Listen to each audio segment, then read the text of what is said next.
Recording in progress. So go to chapter 22 in business IGCSE. Business finance, needs and sources. So when we talk about finance is a disbursement of fund from the surplus unit to the deficit unit. That means there's money somewhere, okay, and there's money needed in another place which is not there.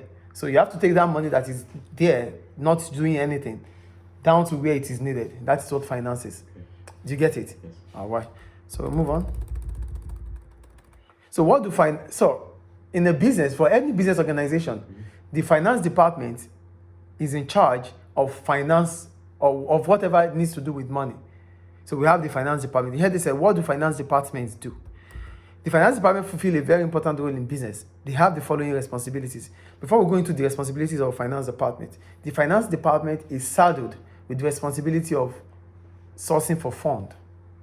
What? Sourcing for fund. Sourcing for fund. Sourcing for fund, like looking out for fund. Okay. Either cash in or out. Okay, yeah. Okay. So let's look at the responsibilities. Based on these responsibilities, you understand more about finance. Yes. 1, recording all financial transactions, such as payment to suppliers and revenue from customers. So Yes. money that comes into the business and goes out of the business, cash inflow and outflow, is recorded by the finance department. That is financial transaction. Yeah. 2, preparing final accounts. So the income and expenditure account, the profit and loss account, and the statement of financial position is prepared in the finance department. Yes. Clear.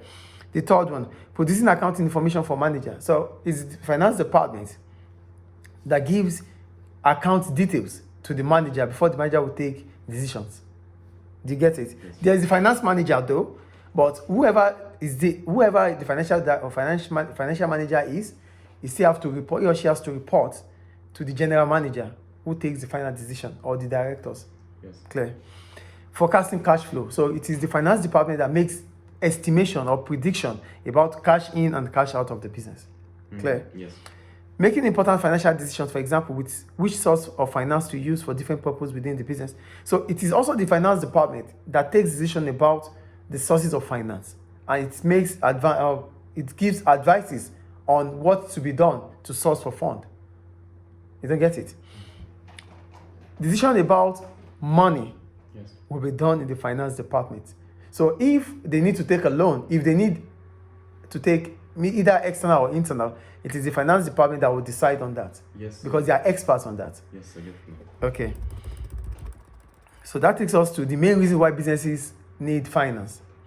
Finance is money, yes. We all need money to purchase the goods and services we require. Everyday goods like food, but also more expensive items such as a house or a car. Businesses need finance too, and this is often called capital. Without finance, businesses could not pay wages, buy materials, or pay for assets. Here are 3 examples of why finance or capital is needed: starting up a business, expansion of an existing business, additional working capital. So we're going to start with starting up a business. When an entrepreneur plans to start their own business, they should think about all of the buildings, land, and equipment that we need to buy in order to start trading. These are usually called non-current or fixed assets. Nearly all new businesses will need to purchase some of this. In addition, the owner of the firm will need to obtain finance to purchase other assets such as inventories before goods can be sold to the first customer. The finance needed to launch a new business is often called startup capital. So for starting up a business, you need a startup capital. Why do you need this startup capital? You need startup capital to finance equipment, to finance land, to finance building, to finance whatever you need to start up the business, and inventory. So all current assets and non-current assets needs to be financed. And this is startup capital. So without these things, you cannot even start up the business. So one of the reasons why we need finance is when we have to start up a new business. So for any entrepreneur, you need startup capital, which is your source of finance. Did you get the point there? Yes.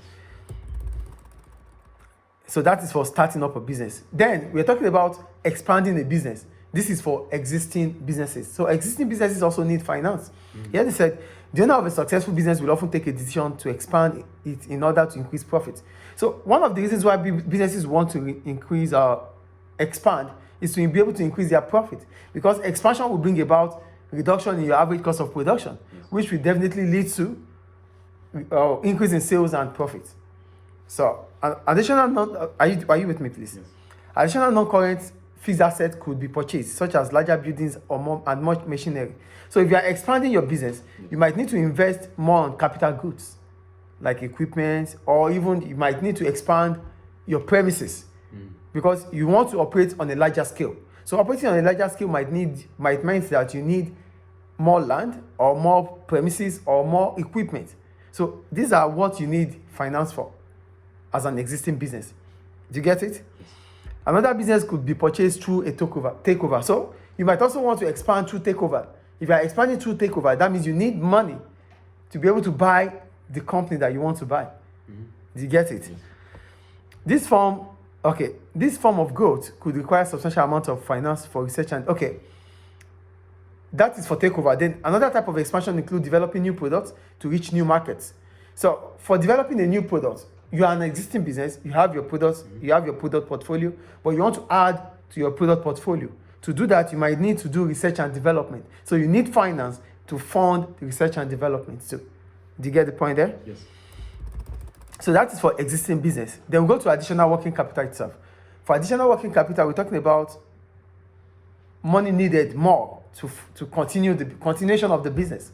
So here they say working capital is often described as the lifeblood of a business. It is finance that is constantly needed by firms to pay for all their day-to-day activities. They have to pay wages, pay for raw materials, pay electricity bills, and so on. The money available to them to do this is known as the firm's working capital.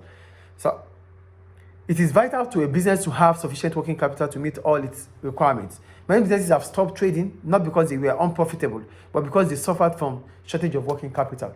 So the working capital is always the lifeblood of the business because it is what you use in running the day-to-day activity of the business. Without that, you can't continue the business.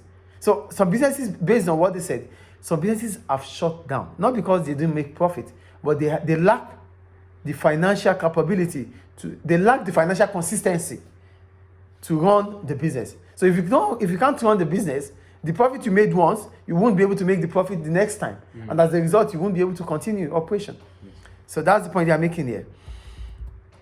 So in all three cases above, businesses may need finance to pay either capital expenditure or revenue expenditure. It is important to understand the difference. For capital expenditure, we're talking about spending on equipment, which are long-term investments. Do you understand? So here they say capital expenditure is money spent on non-current assets such as building, which will last for more than 1 year. These assets are needed at the start of the business and as it expands.